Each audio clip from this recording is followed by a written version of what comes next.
Hey everybody, this is Jose Blasco. We are about to get started. Please, quick sound check. Go ahead and type a quick hello on the chat box so I know you hear me well, and that way we are ready to get started. Thank you very much. In the meantime, I will just put myself on the bottom right corner of the screen so I can say hi from there as well. How are you everybody? Good to see you all. And we are ready to get started. Yes, thank you so much for that, Christian. Thank you so much, Maka. Thank you, everyone. Yeah, I was, still on mute for just a few seconds there, basically talking to myself. But anyway, we are connected. It's time to get started. Sound is good now. It's confirmed, so all is good to begin. Maka, not sure if you were with us yesterday, Maka, but I did say I owe you an email. So I do know I owe you an email. Okay, I'll get back to you. Okay. Anyway, welcome everybody. Today is May 6, 2021, Options with Options. Of course, we're going to talk about options, isn't it? Joanne, how are you? Good to see you here. You're in time indeed. We are just getting started. So we're going to be looking at the markets. The beauty of options is that it allows you to really adapt to the market conditions which are changing through time, and really it's a powerful thing to do to stack more odds in our favor. So today we're going to be exploring these type of opportunities, which is what we always do, and that way we can have a mechanical approach to trading. Before we get started, I am highlighting the disclaimer on the upper part of the screen. Please read it carefully, read it all. I am counting on you to read every single word because it is indeed important information. It doesn't take that long, so please read it carefully. Thank you so much, guys. And also, as we get started, getting organized, especially for the ones of you newer to the sessions, we just said hello. So I wanted to remind you all that we are simulcasting, meaning that depending on where you are, so you may be connected with us via Facebook, via YouTube. You may be using our private room within our website, tradewithufos.com/live. And all those different places may have different video lags apart from your location in the world as well. And therefore, it is important that you realize that between you and I, there is a little bit of a difference when it comes to timing. So there will be times in the session where I show my clock. You can compare with yours, and you would see if we have 10-second delay, 20 seconds delay, 5 seconds delay, everybody's going to be different. Okay, so be ready to jump on those chat boxes whenever is needed. Also, the concept of simulcasting goes beyond video lags and the fact that we are present in different places at the same time. The concept of simulcast also has the goal of adapting to the very two distinct groups among our community members, which is simplifying it. Some of you are looking at trading as a part-time thing, keep it easy, and that's it. Where some of you are looking at trading like never got enough, always want more, love it, love it, love it, passionate like me. So if that's the case, probably you want to be a coaching plan member. You can find more information on our website and attend the sessions in the private room because they are full duration in the private room, whereas in the public places such as YouTube, Facebook, the duration is limited. Typically it's about 30 minutes. Sometimes we extend it longer because again the goal is to support you well. So we're not gonna cut a conversation halfway into it, okay? But anyway, just keep that in mind. And again, the structure of the session is normally the same. So we start with market analysis, then we review the trades we have, and then we move into planning new opportunities. So that's the plan for today. Okay, so I'm just gonna jump on the charts. Good to see that your internet is working fine now, Joanne. It is indeed frustrating, isn't it? We love technology so much, and therefore we end up depending so much on it that whenever there is an issue, it's really, it doesn't really feel good, isn't it? Anyway, so here's the chart. We're looking at the SPY. Yesterday we talked about the change of climate. The climate went from blue to red, so we are in a down climate. Today the climate continues. Statistics suggest that this climate is supposed to last for three candles, and in this sense, this is candle 2 out of 3. So we may see the market fall another candle or two, and those UFOs down here, probably will have some effect on turning the market around and moving it back up. But at the moment, certainly is not the time to get aggressively long, even though it would not be that crazy, because notice that And while the climate is red color, the dot is a thin dot, meaning the climate is not confirmed. So there is some directional component to the downside, but market data does not suggest is strong enough to call it a confirmed climate. Okay, good. How are you, Mark? Good to see you. Very good. So now that we know a bit more about the S&P, so we look at the VIX. Okay, we look at the VIX, and when looking at the VIX, yeah, and I had a full reset of my cache folder because of the issues I had yesterday. So some of the charts today will take a bit longer to load.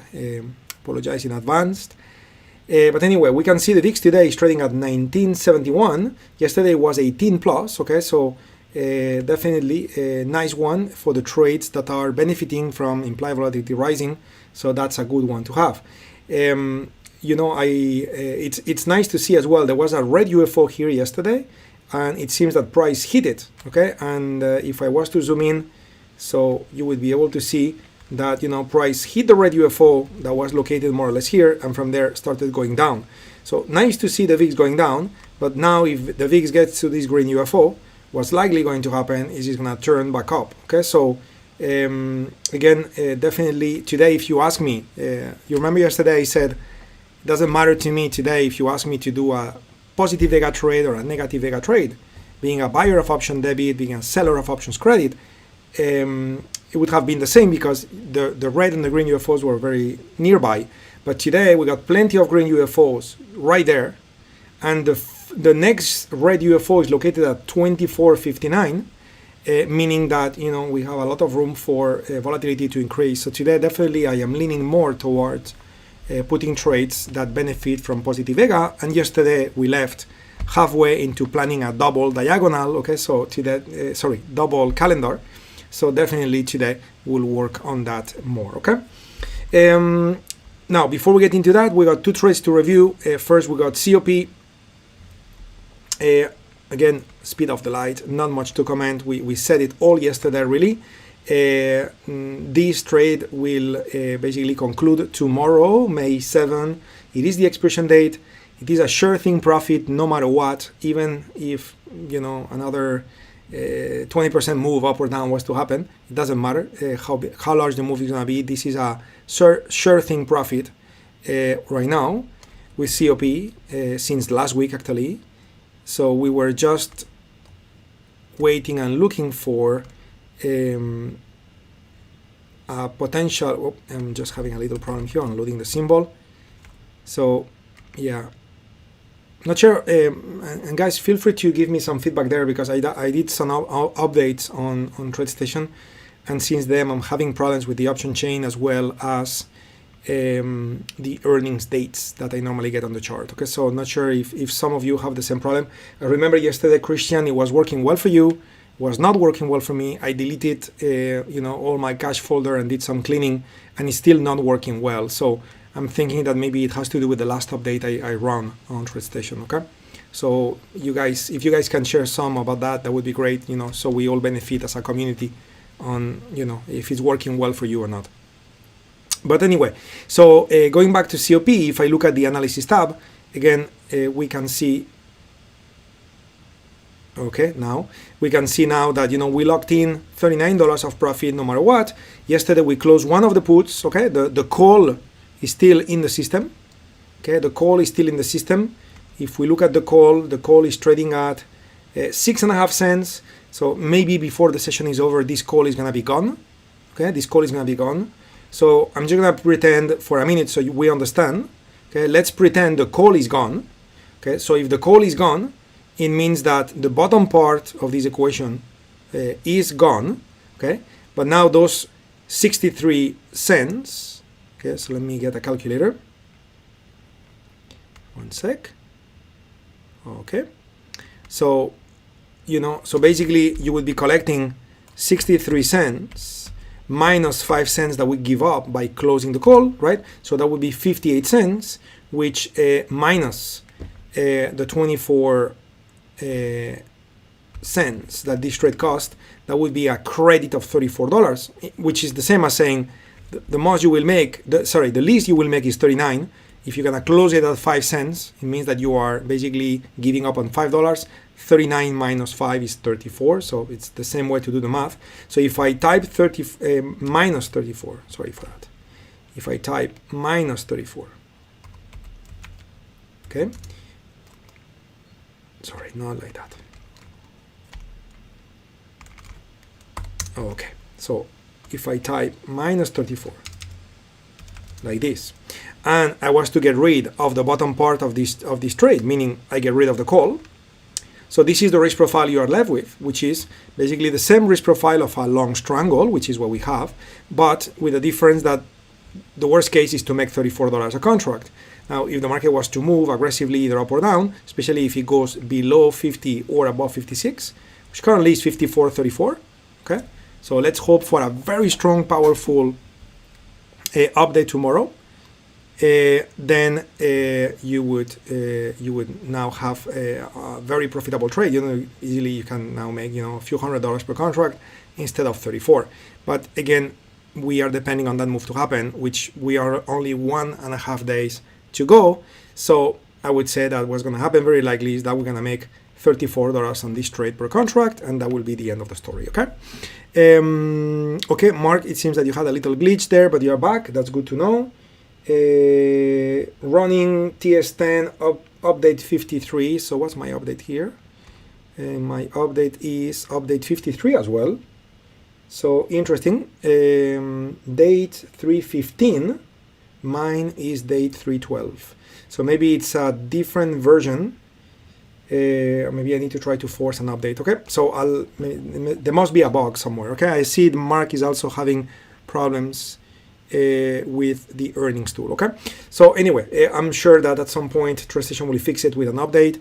In the meantime, the backup plan I was using yesterday, which I have it ready for today, was to use TradingView, where you can have those bubbles where we click on it, and now next thing you know, we get to see the earnings date. Okay, so I'm going to do the same today, since I don't get this data in TradeStation the way it normally works.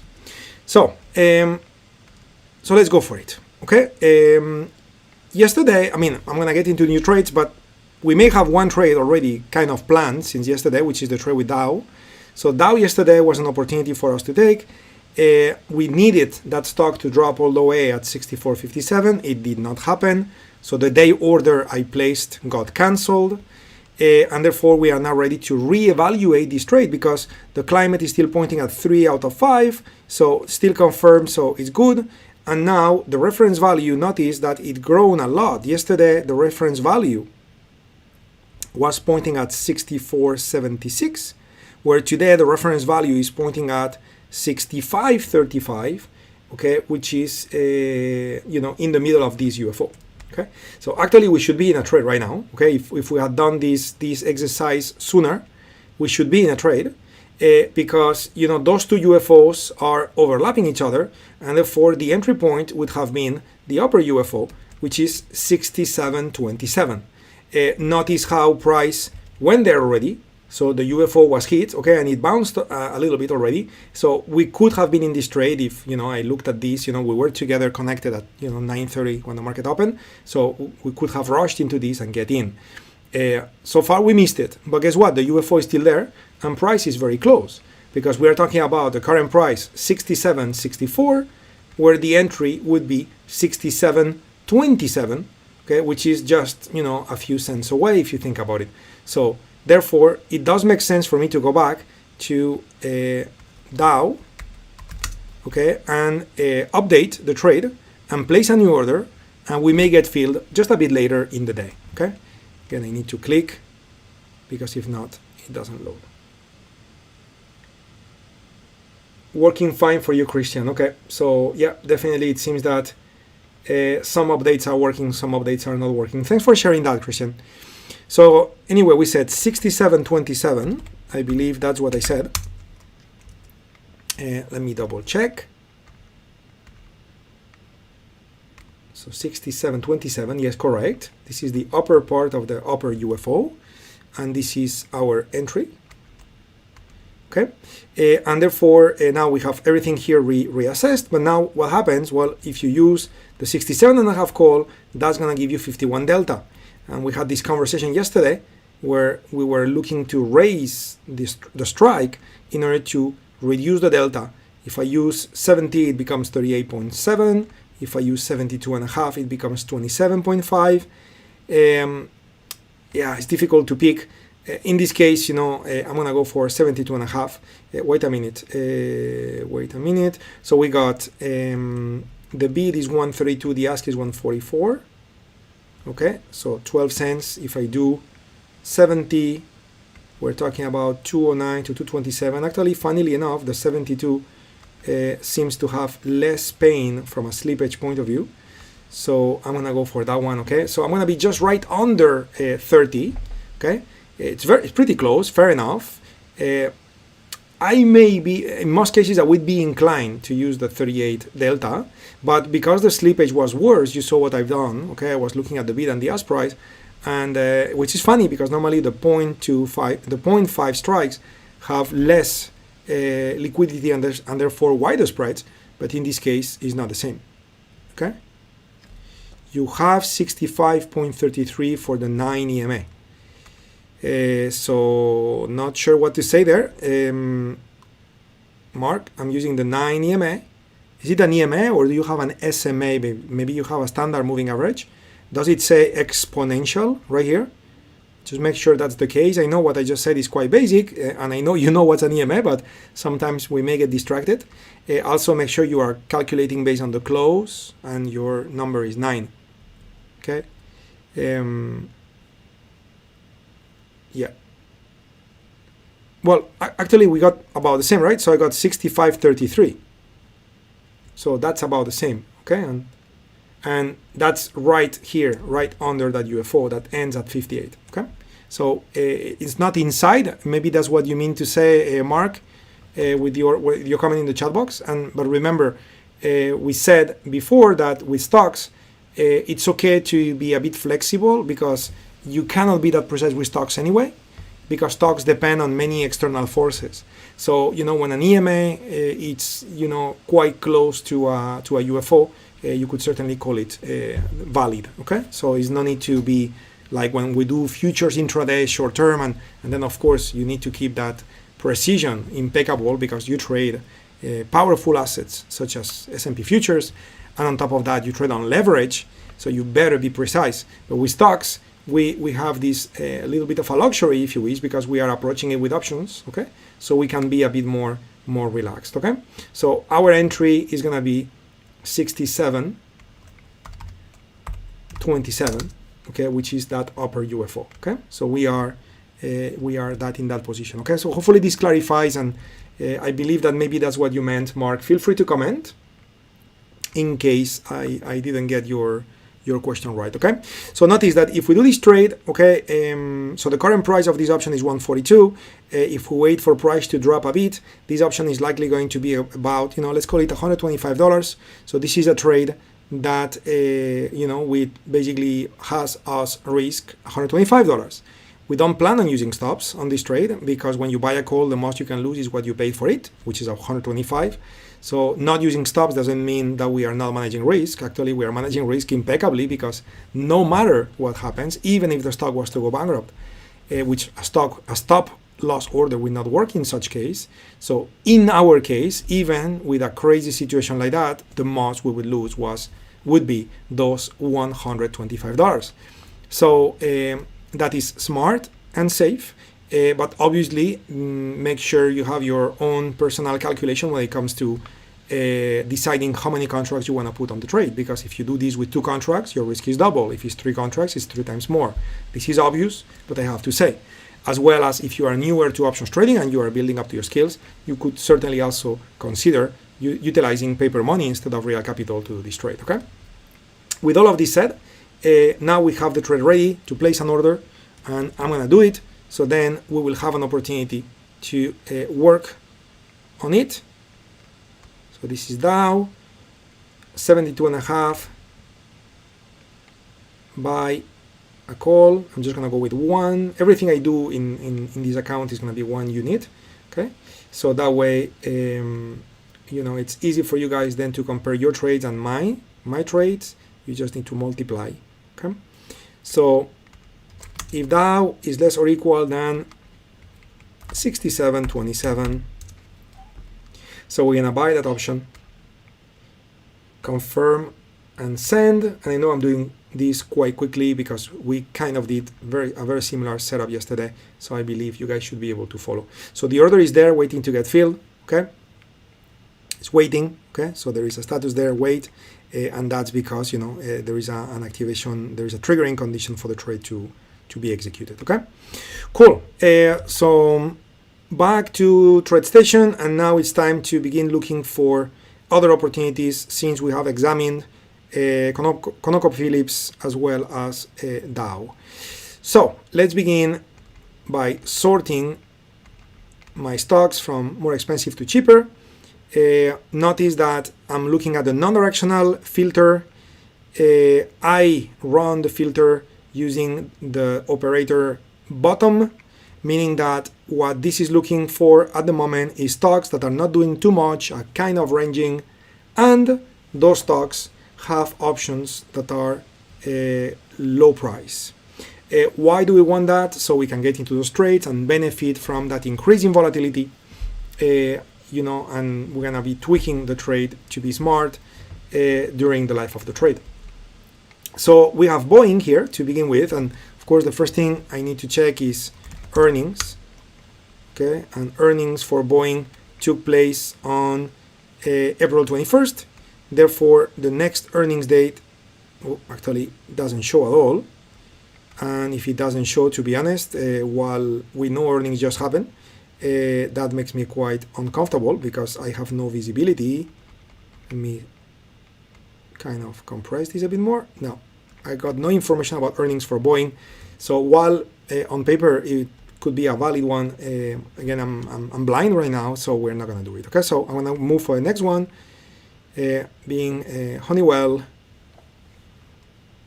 Looking at that stock, first concern that comes to my mind if we're going to plan on a non-directional trade is that we need two UFOs above and below. I only see one.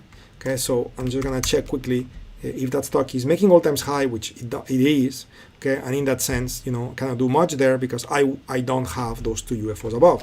I mean, to be fair, I haven't checked pre and post market. Okay, but again, it really doesn't look like it. But I'm going to check. Okay, plus no UFOs on top of that, probability is low, so that's it.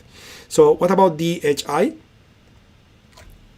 Okay, so DHI, we're going to have to look at regular session with pre-post market probability is not good enough. We don't see red UFOs, so is it because it's making all times high? Yes. So we're going to look at Philip Morris. So looking at Philip Morris, in this case, it is not making all times high. Let's look at the 55-minute time frame. Again, I guess we're going to have to load more candles to find the red UFOs above, okay, which we're going to do in a minute. Before we do that, let me check the next earning date, which now is available here and happens to be 20th of July. Okay, so good. This is good. First part of planning this trade is giving us a yes. Okay, so we had to click on 3-4 symbols to get to a first provisional yes. And why am I calling this a provisional yes? Well, because first, the earnings are happening a bit far in time. Why is that good? Because this is going to allow us to do tweak after tweak after tweak during the life of the trade and get to a position like it happened with ConocoPhillips, where now it's risk-free. Okay, and then it's just like waiting for the move. And if it doesn't happen, like it didn't with ConocoPhillips, at least you make some money. And if it does happen, those trades are going to help a lot an account to grow. But the idea is to be able to negate the risk, to neutralize the risk through doing those,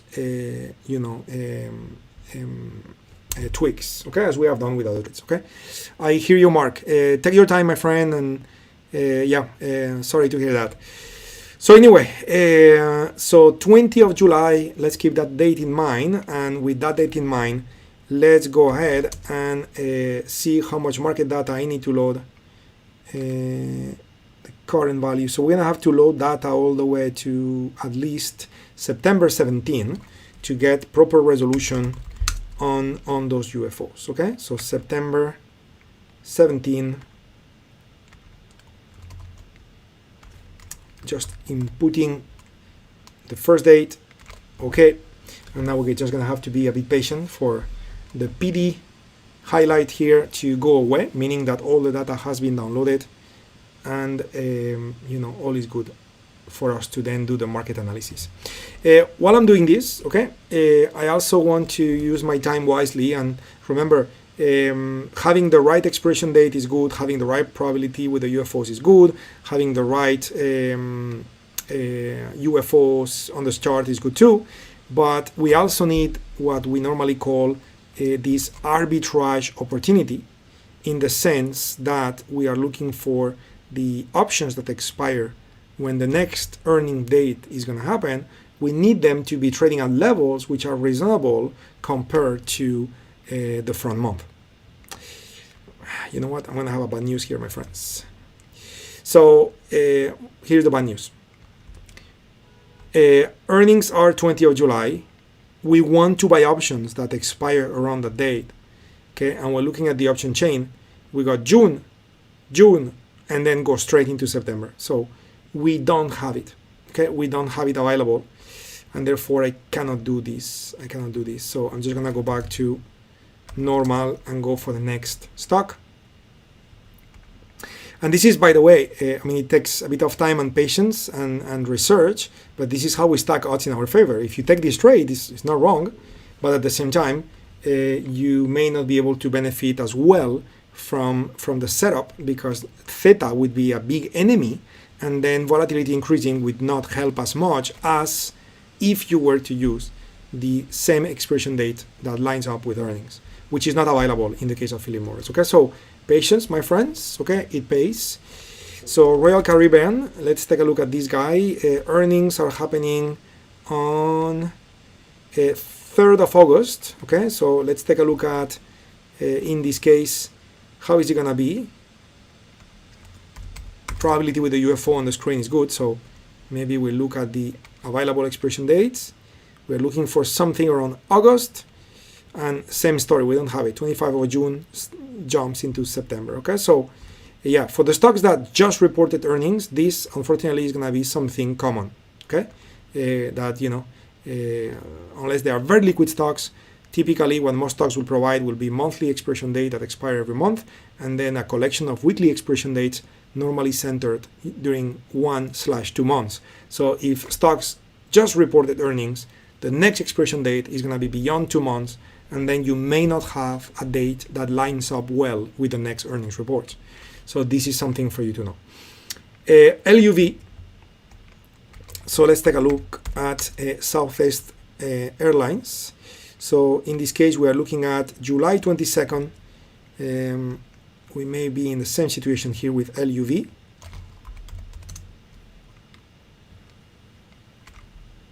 Let's take a look. We got, I hear that we got 16th of July. What was the date again? 22nd of July. This is 16. Let me think, 16. So I'm just gonna check a calendar here. So 16th of July, the 22nd is the week after. Okay. So yeah, ideally we'd have the 23. It doesn't exist, but the 16 really is just a few days away. So we may benefit a bit from that. Okay, so you know what? I'm gonna stop here. I'm gonna expand this expiration date to see what's the slippage we're gonna get if we do this trade. And it's actually pretty okay. 10 cents, 5 cents. So definitely liquidity is present. And the date is close enough to earnings, so that's good. And I am happy to also mention here that the arbitrage opportunity we're looking for is also present, because notice how the earnings that we see, let me rephrase that, the implied volatility that we see in this expiration date series that lines up with earnings is actually very similar to the one we see with the front week, okay? But the best thing is that the one before and the one after actually are greater numbers, meaning that this guy is not overpriced. Okay, so that's a very good beginning, because as you know, then we're gonna do tweaks and rolls. So this one we're gonna roll it and roll it and roll it, and every time we roll it, we're gonna get more premium. But if this was, let's say this was to be 45% and this has 32%, so then you start at a deficit because you need to roll many times just to kind of go to break even.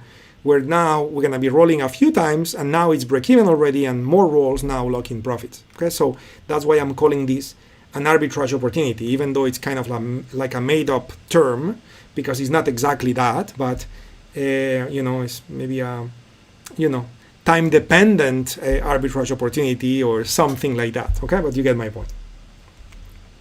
So this motivates me to stop here and continue planning the trade. We do have more than 2 UFOs above and below.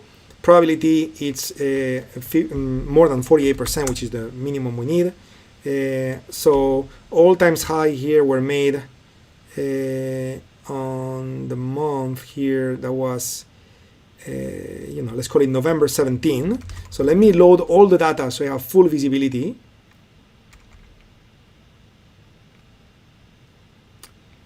Okay, so November 17. And my only concern is that,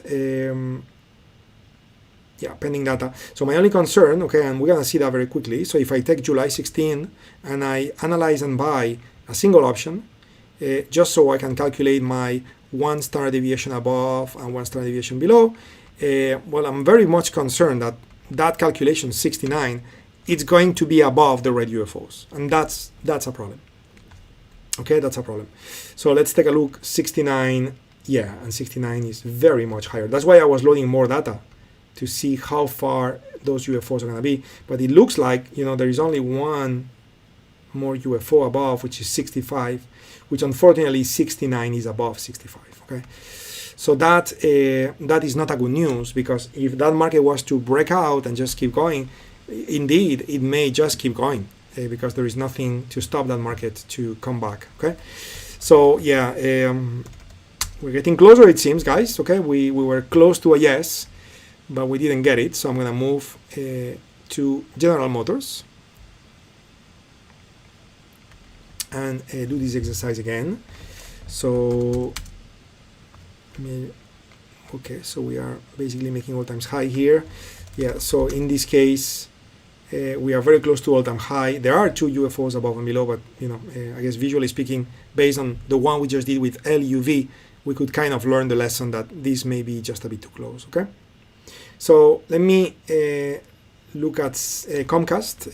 Comcast is making all-time high, so it's not going to be a valid candidate. And United Airlines. Let's see United Airlines. Okay, so 55. So probabilities are 47.77. Look at that. That doesn't meet our rules. We need 48. If I look at pre and post, we got 54. Here we go. Now we got it. With pre and post market, look at how much, let's call it hidden trading is happening behind the scenes for that stock in pre and post market. Okay, so lots of speculation there. Lots of institutional interest, for that stock. So that's very good. So now it's the last one in our list. Okay, so crossing fingers a little bit when it comes to what's the earnings date, and the earnings date is July 20. So now back to crossing fingers to find out the availability for expiration dates. Because we need one expiration date that lines up or is close to July 20. So let's take a look. Okay, and we got June 25 and we got August. Okay, but we do not have July. Okay, so it's gonna be a no-go, my friends. Even though we got very, very close with 2 of the opportunities, really, really close. This one looks beautiful, really. This is a type of setup I really, really like when you have so many UFOs above and below, because it's gonna be very difficult for that market to just go through all of these like it's not there, right? So the probability of the stock to range is very, very high, allowing for many rolls, at least in the initial stage of the trade. So you get back to no risk, maybe in a week or 2 of time, and then from there, lets the market do its thing. So that's pretty cool. But again, we don't have the right expiration date to exploit this, so we are not going to make it up. So what do we do? Well, we're gonna be looking for other types of opportunities. In the meantime, given the location of VIX today, I'm less inclined to do iron condors today, because it looks like the VIX got nothing to stop it from rallying all the way to 24. So I would certainly prefer to position myself with positive vega positions. So I am rerunning the scan. Hopefully we'll get a few new symbols and we can analyze. And in the meantime, what I'm going to do is I'm going to look for other directional opportunities. Okay, we are waiting for Dow to execute, so I'm going to be looking at maybe an opportunity to go short. Okay, and we'll plan that one, and then we'll come back to the double calendar setup. Okay, so looking at TIM, and you guys feel free to ask questions. You've been a bit silent there for a minute. And if you have no questions, I would certainly also appreciate if you could just state that all is good on the chat box. Just a quick okay would do, but at least I get some feedback from you guys, so I know you're there. I know all is good, and I could understand you are busy doing your thing and maybe replicating what I'm doing. But again, it's important to be connected and communicate. So please go ahead and get back to me, guys. I'm just waiting for the chart to load. I have a sip of water if you guys don't mind.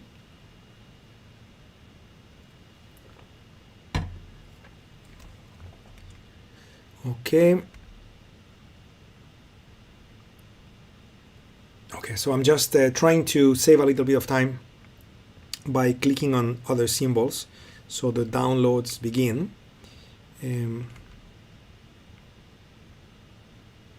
Not sure why it's so slow at the moment.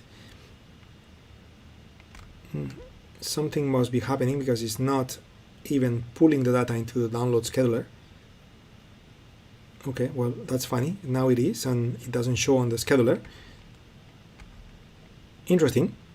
So anyway, I'll go back to TIM and see if that is fully loaded now. Okay, TIM is fully loaded.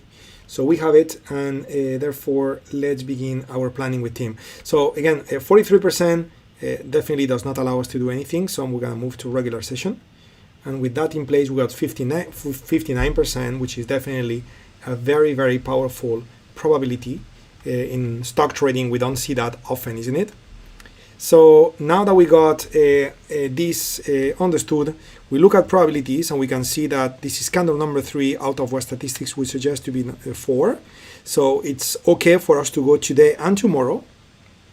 Okay, tomorrow you will need to review the trade because the EMA value is going to change. But tomorrow would be another day for you to get into the trade, and you would still be on time based on climate. So 226.89 is the reference value for the trade. Which is more or less here, okay, and therefore indeed we have a valid setup for us to plan on a trade. Okay, so let's go ahead and exploit this opportunity with TIM. I'm going to look for targets. This is not a case where we are making all times high, so targets here would be located at 172.16, which if it's okay for me to say, it's no way we're gonna get there. I mean, could we go there? Yes. But, again, it's not going to go there in a straight line, in just like a week time. That would be extremely shocking and would only happen if we were to have like a monstrous event like the pandemic last year. So, so again, when you see a target that is so far, and you may have heard me say that in the future sessions all the time, the further away the target is, the less likely you will meet the target. Okay, so it's nice to see, but it's not ideal. Okay, but it is far. Okay, so in a normal case, I was actually, as I was switching time frame to daily, I was saying this is not a case of all times high. And what I was going to say after is we're gonna have a target, and then we're gonna be planning on doing a put trade. We're gonna planning on doing a vertical spread. We're gonna plan on doing a diagonal spread. We're gonna look at different possibilities and see what's best. That's what I was going to say, because we are not making all times high. But to my surprise, the moment I switch to the daily time frame, we can see how the next target is so far away, and while there's no way we're gonna get there in a week or so, the fact that the target is far means that capping our profits by doing a spread, for example, doesn't really make sense. So what I'm going to do is to treat this trade the same way I would treat a trade when the market is making all-time high, which is I'm just going to be very basic. And in this case, I'm just going to buy a put. So as it starts moving, then we'll embellish that put with additional units to manage the trade, to mitigate the risk, to lock in profits, and again, have an intelligent approach to managing what's happening, both in the case of the trade is working against us or the trade is working in our favor. So we're going to be doing all of that, okay? So certainly we are open to do that. But, again, change of plan here because that target is so far away. So we're going to treat it like there's no target, okay? So that's the thing. And that makes the planning of the trade to be quite simple, really. So because we're just going to buy a put, okay? So the question is which one. So I'm just going to load the option chain. I'm just going to move back to the 55-minute time frame. Okay, we're going to add team here. Okay, and what's the entry for this trade? Well, it's going to be that UFO. That UFO, the bottom part of it is located at 225.71. Okay, so 225.71 is going to be the entry. Pay attention to this because tomorrow, if we don't get filled today, tomorrow odds are that the EMA is going to be lower, and therefore you may need to use that UFO, which is more 223 instead of 225. But again, today we are doing 225.71 because this is what the methodology is telling us to do. Okay, so 225.71, that's the value I'm going to input here. 225.71. That's going to be the value. Okay, that's going to be our entry. Let me redouble check. Yes, 225.71. Okay, and now the question is, well, we're not going to have a target, so what expression data we're going to use? Well, the answer is earnings. So when looking at TIM, we can see the next earnings are happening on July 29. So we want to use an expiration date which is as close to that date as possible. So if the trade was to be very undecided and that stock was to really not move the way we expect it to move, so then we would suffer a lot on time decays in it, but then we will recover some of that loss on time decay on extrinsic value coming into the option, because as earnings are approaching, the prices of the options will tend to grow because of that speculation, isn't it? So we will be able to recover some of the theta on new extrinsic value coming in. Okay, if the market was to move towards the target quickly, so who cares about theta then? But if it was not really move and it was to be very undecided, then we want to do that, okay? So we said July 29, and when looking at the option chain for TIM, we don't have July, okay? We have September. And this is really not ideal, okay? It's gonna make the cost of the trade way more expensive because it's, another 3 months added to the equation. I mean, I cannot use June 25 because then I'm just going to suffer theta. That's it. Okay. So I'm going to have to go to September 21st, even though we need to be out prior to earnings. Okay. So we're going to exit in July, but we're going to use September expiration date. It will not benefit from the increase of volatility the way we would like it. Okay. It will not. But at least, as you probably know, the longer the term to expiration, okay, the lesser the theta. So here we lose 8 cents per day if we use September. If I use June, we are losing 13 cents a day. Plus you are losing 13 cents per day of an option that cost $12.90, where here you are losing 8 cents a day from an option that costs 21. So percentage-wise, it's way less of a loss if you use September. Again, it's not ideal because we will not benefit from the increase of premium as earnings approach, but because the theta value is going to be much less, I'm going to call it fair, okay? And it definitely meets our rules for us to take the trade, okay? This is not, because this is a directional play. Here, you're going to make money if you're right, okay? It's not like the non-directional trade with a double calendar, where we want to profit as implied volatility rises while the stock stays in a range. It's a totally different story. Here we are directional, and the only way to profit is that it moves and you're right. Okay, so it's a different story. So with all of this in mind, we got 41 negative delta at entry. We want it to be about 30. Strike price increments are $10 at a time, so I'm concerned if I go for 210, it may be very little. Actually, it's pretty nice. Now it's very close to 30, and therefore that's gonna be the trade to be taken. Okay. Now notice that because this is a $200 over stock and we're using September expiration, notice that this trade has a risk of $1,420 per contract. So this is not an ideal trade for you to practice with real capital if you are new to trading, but that's what we got. Okay, so I'm just gonna put this trade in the system. Also, one more comment. I'm gonna go with a market order, so we leave it on. Hopefully we get filled, and then I can help you during this time, after we get filled, to monitor, manage the trade, and we learn from this. But notice the spread from 1520 to 1730. It would be crazy to use a market order because you're going to leave like $200 over in slippage just because. So you don't want to do that, okay? And therefore, my recommendation in this case would be to add an alert, not an order, to add an alert, okay? And by the way, you can do that with TradingView, for example. It's very, very nice. And those alerts are on the cloud side. They're on the server side, meaning that they are not on your computer. It's not like you turn off TradeStation and you have no alerts. So you can set up the alert on TradingView, and the moment you get alerted, then you come here to place the order manually and you negotiate the spread. Of course, also at the time of the entry, you should expect the spreads to be a bit more friendly. Notice that at 218, it's close to 220, okay? And notice that we are talking about from 2130 to 2290, that's 1 point something here, also 1 point something.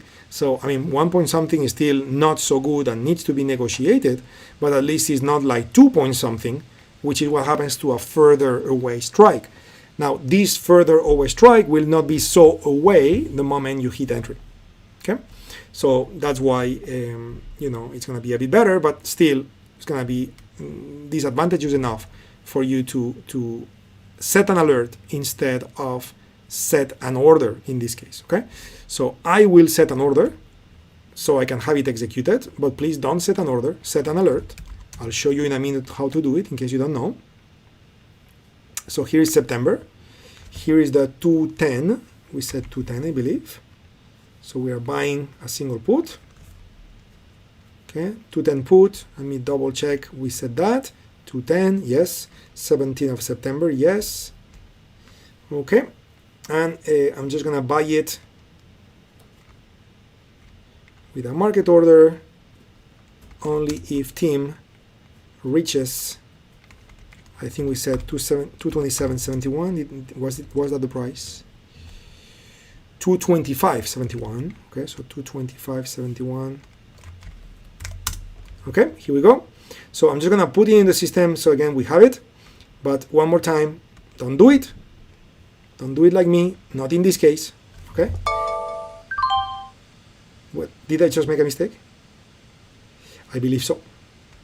I just got filled on this trade.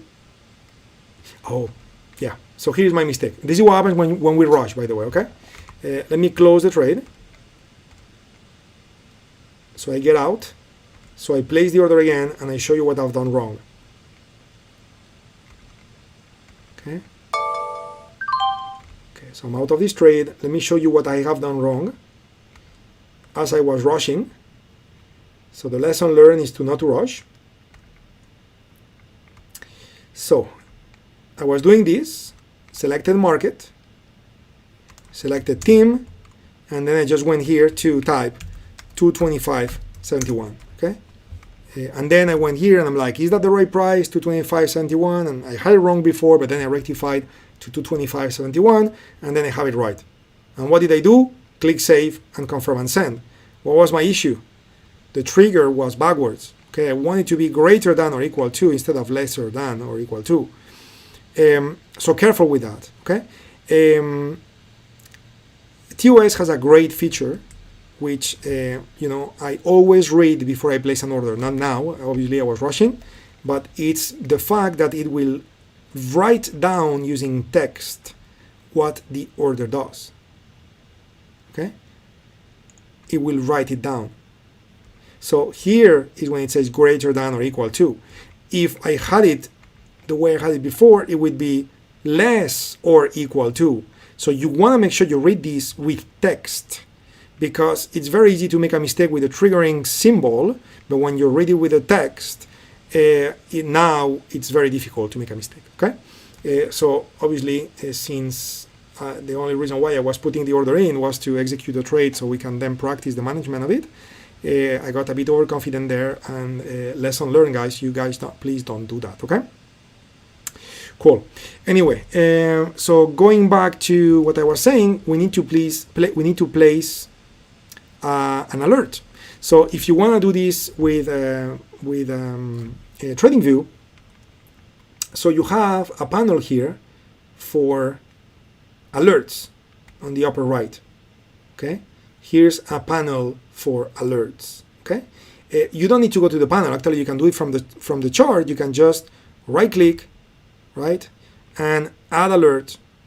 And the moment you do that, then you select the price. So when price is crossing 225.71, give me an alert. Okay, only once or every time, blah blah blah. And how do I want to be notified? I want an email, I want a pop-up. Notify on the app. If you have your TradingView app on your phone, then you get the alerts on the phone. And not only that, if you are using the UFOs on TradingView, you have the UFOs on the go. So for trade management, it's also pretty cool. Okay, so you have it on the phone. So do that, and then here on the message, you can just describe whatever it is. Hey, I'm buying the 210 put, blah blah blah, and then you create your alert. And the moment you create the alert, you're gonna see it on the screen with a dotted line, which you could cancel anytime, but you're gonna see it right here as well. And now you know what to do when that happens. Okay. Cool. So anyway, back to TradeStation, and we're gonna continue. This is the time as well to discontinue the streams on channels such as YouTube, Facebook, and so on. So if you guys were with me today, thank you very much. If you are watching this recorded as well, thank you very much. Good to have you guys. See you next week on Wednesday. In the meantime, I will say bye to you, and we will continue the session in the private room. So take care, my friends.